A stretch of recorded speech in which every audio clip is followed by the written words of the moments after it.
quarterback. He takes the snap, hands off. It's that same play again. Kelly over right tackle. It works again. Good for 5 solid. No, 6 yards to the 41-yard line. Well, it's sure different than last week, Brother Tom. These Rockets are moving today.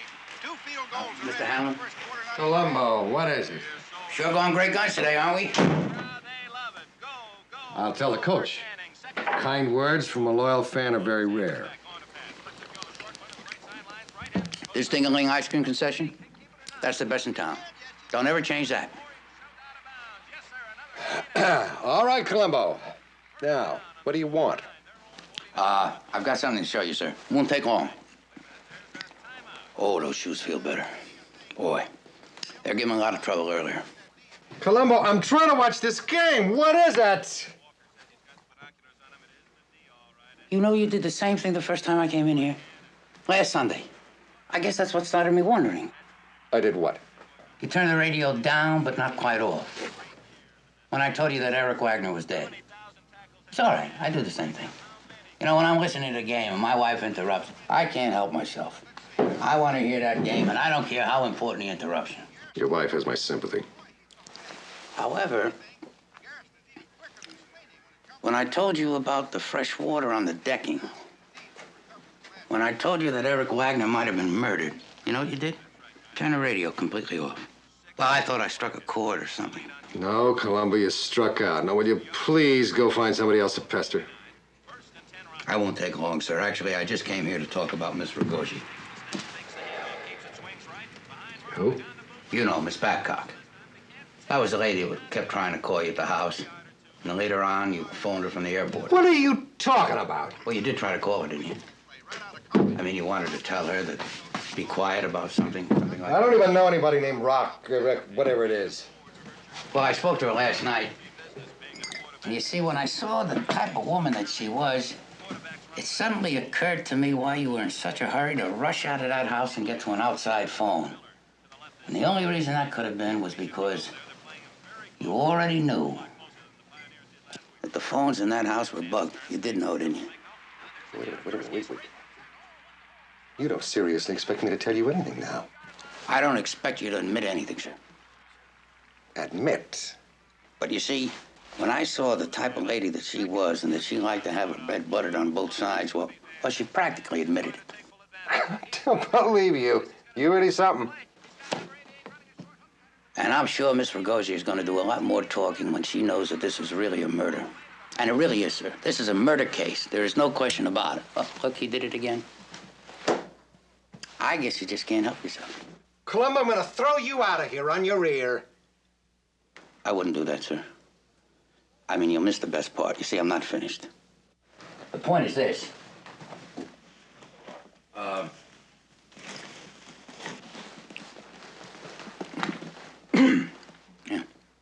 You see, the point is this. If you knew that house was bugged, then you also knew that you could use those phones to set up your perfect alibi.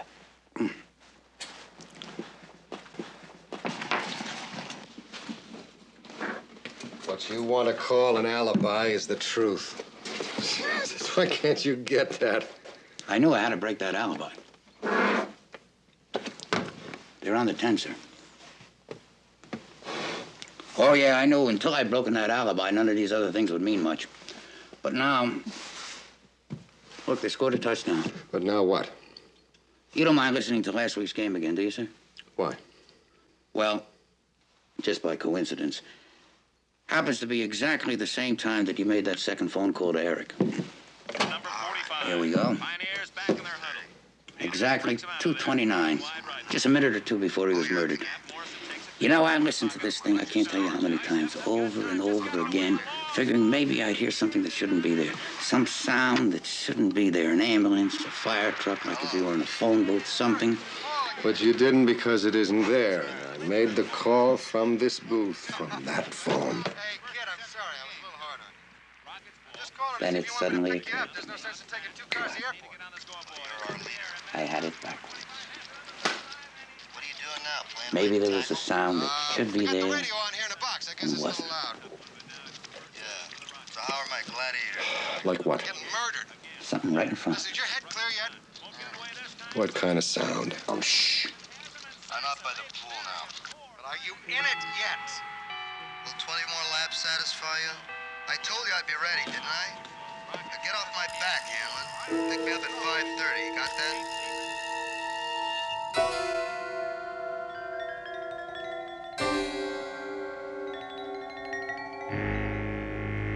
Where the devil is Columbo?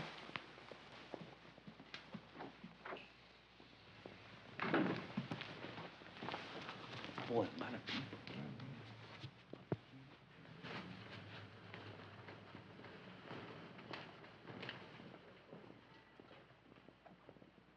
Why, Mr. Dirk? Miss Stanhope? Mr. Frame? Oh, Lieutenant. You're beginning to look exactly like a Londoner. Oh, you mean this? No, ma'am. No, I just bought this. You see, ever since I've been in London, I've been thinking and thinking what would be the best souvenir to bring back to Los Angeles. I thought you'd be on your way back home by now. Right, but I sort of missed the plane. Anyway, it suddenly struck me an umbrella. Mr. Jones, did someone ask you to invite us here? What are those curtains doing there? I thought we were going to get to see an exhibit. Jones? Oh, yes. Yes, I'm dying to see it. After all that silly business we had modeling for it. There you are, sir. Quite remarkable. Yes, it is. Do I really look like that? Marvelous. Let me tell you, I don't want to repeat myself, but the other night when I saw that performance that you two... Dirk, will you please explain what we're doing here? Why don't you ask the tour guide? Well, what about the other one? Isn't Mr. Havisham ready? Oh, yes. Sure you want to see this, too. It's part of the exhibit. Look at that. Boy, isn't that something. Of course, I didn't know him the way you folks did. I guess you were closer to him than anybody. Poor Roger. Kind of shakes you, doesn't it? Do you know, they have stuff in the Chamber of Horrors here that actually makes my skin crawl? Eileen, it's disgusting. Putting him on display. Oh, listen, I know how you must feel. And I sympathize with you. But you know somebody's been murdered, and you know what they tell me? They tell me folks around here, they kind of enjoy that sort of thing. You want to bet they hang up a figure of Mr. Tanner, too? Most people, Columbo, have frightful taste, yourself included. And you'll have to excuse us. Come along, Lily. Not just yet, sir. Well, if you think we're going to play some sort of charade with this ridiculous... See, Mr. Frame, I'm always getting you angry. I'm sorry about that. It must be my accent or something. But I wanted you here because I wanted you to help me prove something. I think I'll get rid of this. I don't think Mr. Tanner killed anybody like the newspapers are saying. I think it was you. Oh, Lieutenant, just when I was beginning to like you. This is going to sound silly, but Sir Roger, he was killed someplace else, and his body was moved later on. And if I can only prove where it was that he drove that night, prove who it was that he went to see, then everything will start falling into place. Well, he did not come to see us. Now, how many times? No, sir, not to your dressing room in the theater. It was to yours. That's where the umbrellas come in.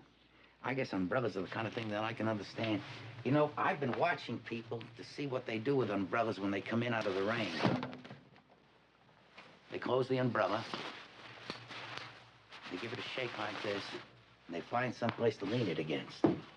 But they never fasten this strap because then it won't dry properly. Fascinating. There's only one problem with that. Sometimes things drop in. Almost anything can drop in. So I got to thinking, if maybe that's what Sir Roger did with his umbrella, and something dropped into it that night, well, then maybe, got these things here somewhere. Just give me a moment, would you? Oh, forgive me. Amazing likeness, isn't it?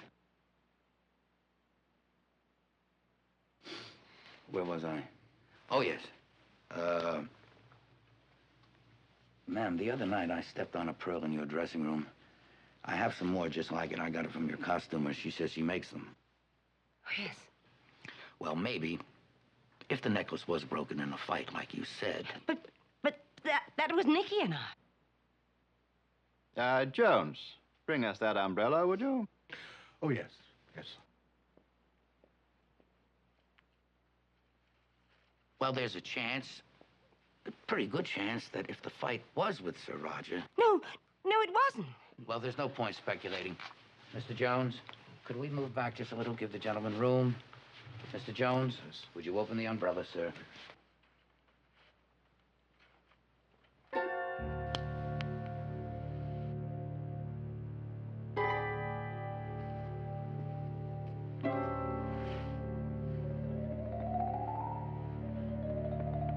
Why, it's the same. Exactly the same. Well, ma'am?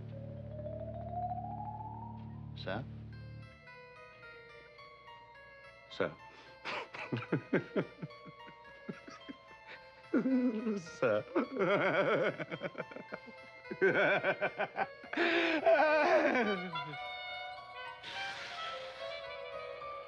Tomorrow.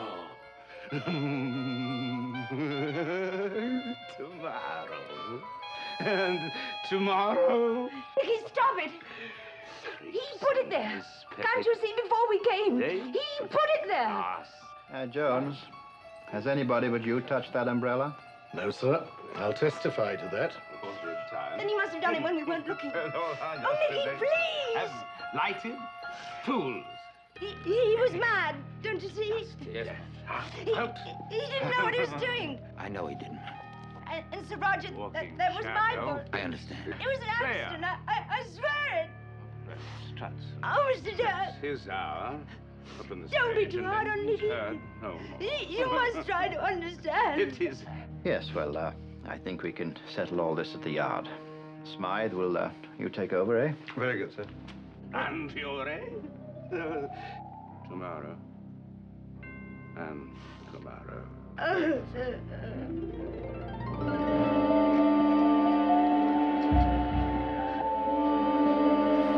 More suture, please.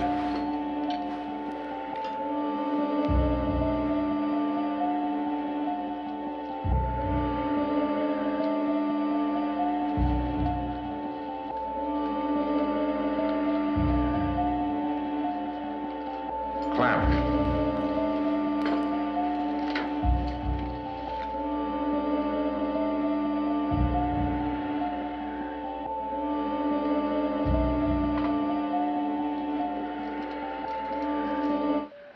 All right, he's all yours. Now take it slow and be careful. All right. Please pardon the interruption. I'm Lieutenant Columbo, police. Some of these gentlemen are doctors. I know this is unorthodox, but we do have a search warrant. Just bear with us for a moment. Be sure to check out everything, the attendants, everything on this table, and the patient, too. You better get him to the recovery room. Lieutenant, what is this little drama all about? You just replaced a valve on Dr. Heidemann, is that right? That's correct. Then you had to replace the sutures. I think our lab should take a look at those old sutures. I don't have to stand for this. I'm sorry, Doctor. You can't leave just yet. I've never seen anything like this in my life. In the middle of a surgical area? I suppose you realize that your superiors will be hearing from the Board of Medicine. This will just take a moment. You'll have to be searched. Flores? Are you sure? Yes, I am. Anything, Doctor? Oh, nothing. Thank you, Miss Morgan. What about it, Doctor? I kept watch as you asked, Lieutenant. Now, it wasn't a false move. You didn't leave the sutures you're looking for in the patient. I just checked out the tray. They all look like permanent, acceptable sutures to me.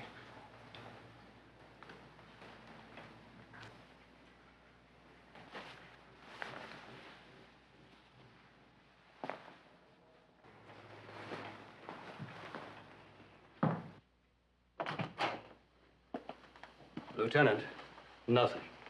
We turned that room inside out. I mean, inch by inch. Sergeant Latman and those other doctors went over the operating table, the patient. Nothing's gone in or out of there without it being searched with a magnifying glass. No suture. Thank you. You look a little dismayed, Lieutenant. Now, if it's not asking too much, do you mind if I continue with my day's work?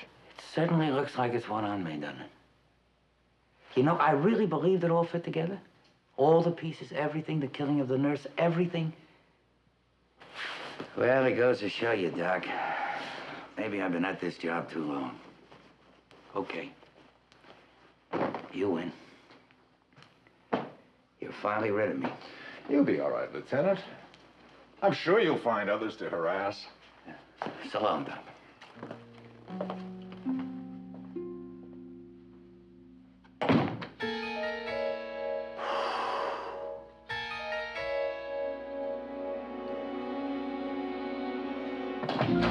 You know, in a way, I have to congratulate you.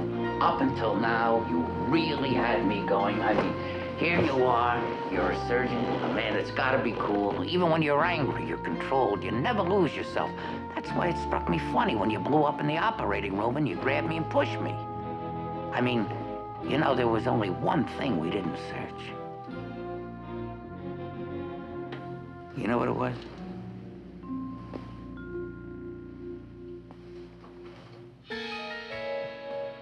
It was me.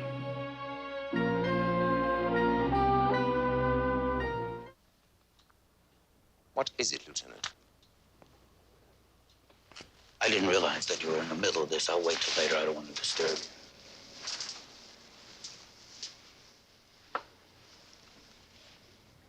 you. You do that.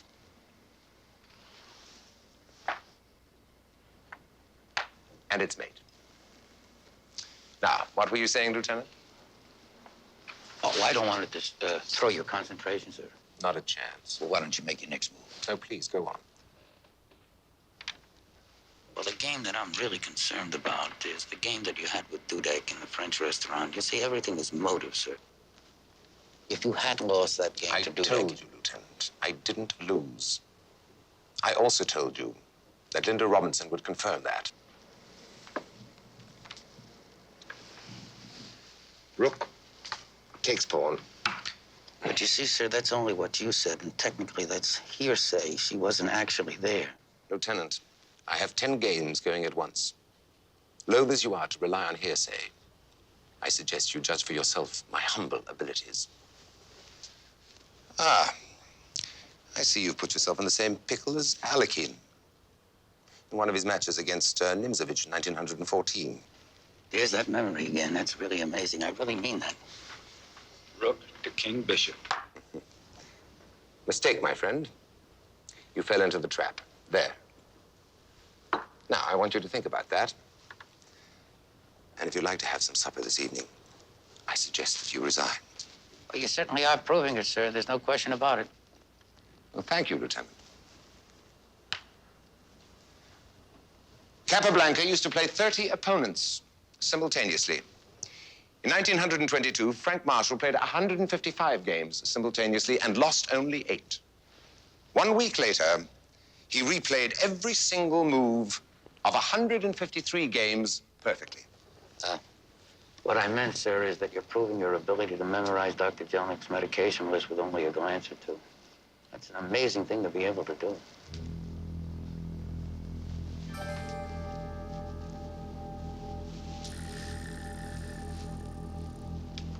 No, another 2 moves and you're... Oh, I see. All right, let's try that. There. Now you work on that. What are you talking about, Lieutenant? What glance or 2? Are you trying to imply that I copied Jelnick's medication list? That's not only reaching, it's defamatory. Check. No, sir, I said memorize. I didn't say copied. You brought that up. But come to think of it, you know, maybe that's what you were doing. You remember when I saw you in the hospital? You were sitting there and you were writing. Maybe you were copying. You're absurd. Excuse me, Mr. Clayton, sir. Could you... Certainly. About your pen, sir? Thank you, Mr. Clayton. Sir, Thank you. About your pen. Do you remember when you left it in the hospital on the seat and I came running after you to return it? Check. Well, I took the liberty... New game. Yes, sir. I took the liberty before I ran after you with the pen to scribble with it on some paper. Well, that's very clever of you, Lieutenant. The boy down there at the lab, he tells me it's definitely the same ink and possibly the very same pen that Mr. Dudek used to write his farewell note with. Innuendo, insinuation, circumstantial trivia. That could be true, sir, but if you put it all together, maybe the grand jury will feel differently. Do you really think that the finest chess player in the world would make even half the mistakes that you ascribe to me? Mr. Clayton, sir? I'm afraid that's check and mate, sir. What? Just a foolish blunder could happen to anybody. All right, now. Prove it to me. Prove it. Prove something. Prove it. What the devil is this place? Well, this is the basement, sir, and this equipment here is the latest thing in clean environment. Takes bottles, cans, all kinds of garbage, and crushes them up. Now, Mr. Clayton, right there at the top of the stairs, that's where Dudek fell. Hit the chute, slid down, came to this machinery. Now, if you were the murderer... Will you give me proof, Lieutenant? I didn't say you were the murderer. I said if you were the murderer. Wait, listen. It could have passed for a terrific accident. Where is your proof, Lieutenant? It could have been a perfect murder. Will you give me the proof? Can you read my lips now? Mr. Clayton, I wanted to tell you that this machine turns itself off automatically. That's why Dudek wasn't killed. When he fell, machine just shut off. Will you stop this rambling conjecture and get out of my way?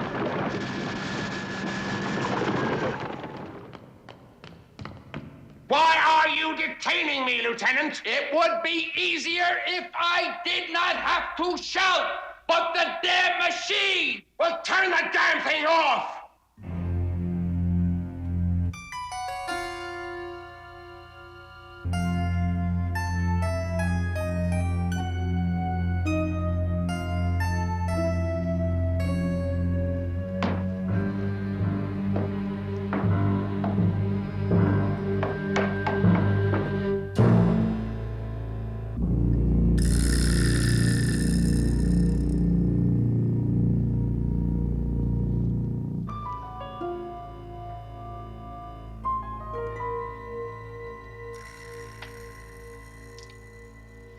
Tell you what bothered me. What bothered me was if someone pushes a man into a grinding machine in order to kill him and the machine suddenly stops, why doesn't he turn the machine back on again? The switch is right over there. Then I remembered that you told me that your hearing aid went out the night before, and you only got it fixed the next morning. Now I understand. You didn't turn it back on again because you never knew it was off. You didn't hear it go off then, just like you didn't hear it go off now. I'm sorry, Mr. Clayton, but along with all the other trivial evidence that we've talked about, the murderer in this case just had to be a deaf man.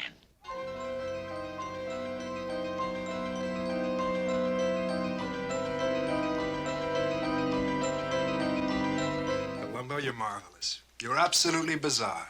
Mr. Paris, would you lift me out of the tub? What do you mean, lift you out of the tub? Yes, sir, if you could please try. I'll stay just like this. Well, I could try, yes. Thank you very much. Just try, and I'll stay just like this. Let's see. Oh, you can't get any leverage. Wait.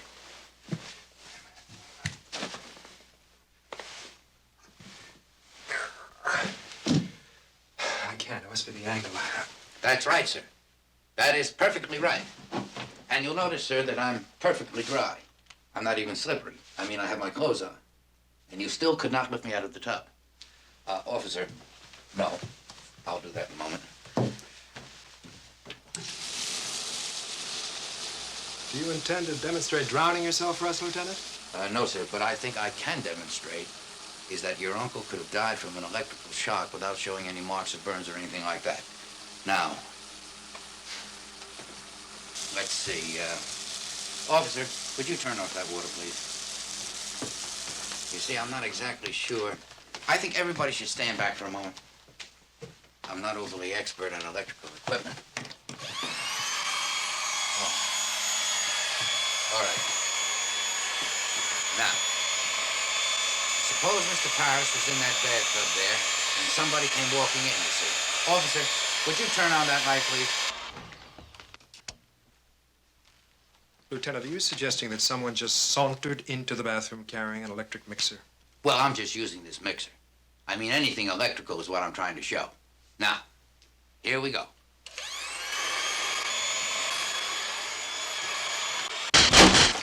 Cannot supersede. Oh. Very quickly now. We should all go very quickly now. Left. Very left. This is a pretty old house here, as you know, and when they have those old-type fuses, the screw-in kind, right here. Lieutenant? Yes, sir. Just bear with me for a moment, will you? All right, Lou.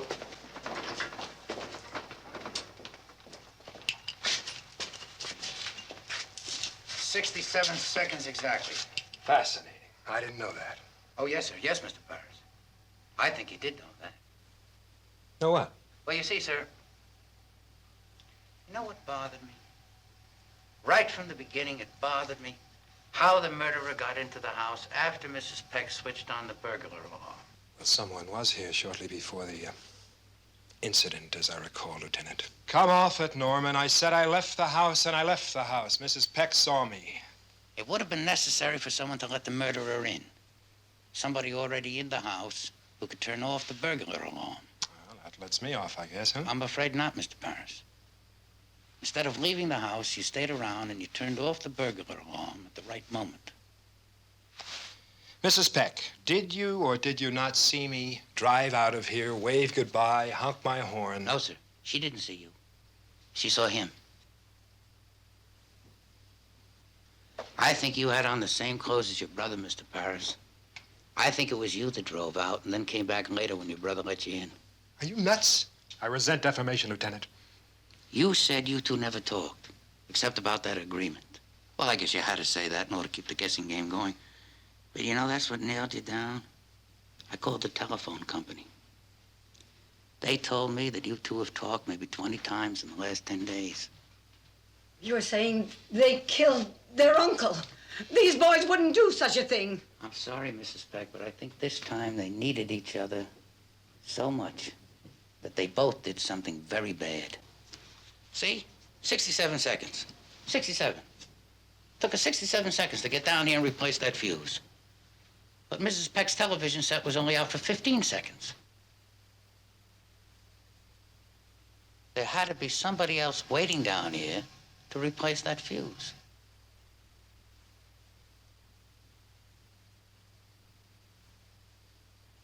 And somebody had to help lift the body out of the bathtub. One man couldn't have done that alone. And then dried him off with that wet towel I found, and then put him in a sweatsuit, let alone carry him down the stairs. Stop it!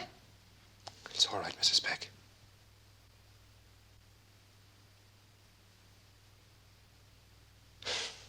What's done is done. What's obvious is obvious. I'm just sorry that you had to be here. Shut up!